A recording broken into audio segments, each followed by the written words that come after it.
சஞ்சு சாம்சன், சுப்மன் கில், அபிஷேக் சர்மா இந்த 3 பேர்ல எந்த 2 பேர் ஓபனிங் இறங்குவாங்கன்னு சொல்லிட்டு போராட்டம் போய் கொண்டிருக்கக்கூடிய இந்த சமயத்துல கேரள கிரிக்கெட் லீக் தொடர்ல முதல் 2 லீக்ல மிடில் ஆர்டர்ல அதாவது 6வது இடத்துல இறங்கி சொற்ப ரன்கள்ல வெளியேறிட்டாரு. ஏன் மிடில் ஆர்டர்ல இறங்கினாருன்னு தானே டவுட்.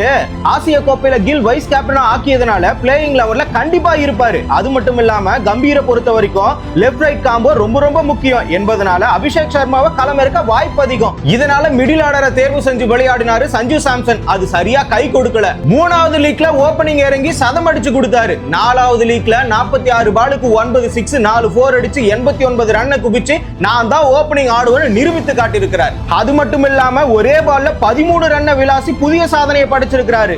ஆனா ஆசிய கோப்பையில பிளேயிங் லெவல்ல வாய்ப்பு கிடைப்பதே சந்தேகம். இதனால சஞ்சு சாம்சன் தனக்கு கிடைக்கக்கூடிய முதல் வாய்ப்பை சரியாக பயன்படுத்த வேண்டும். அந்த இடத்துல சின்ன தவறு செஞ்சாலும் அவருடைய வாய்ப்பு பறிபோகும். இதனால இந்த 3 பேர்ல எந்த 2 பேர் ஓபனிங் இறங்கினா ஆசிய கோப்பையில இந்திய அணிக்கு சாதகமாக இருக்குன்னு சொல்லிட்டு நீங்க கமெண்ட்ல சொல்லுங்க. கிரிக்கெட் நிகழ்வுகளை 1 நிமிடத்துல தெரிஞ்சுக்கணுமா? ஷார்ட்ஸ் தமிழை ஃபாலோ பண்ணுங்க.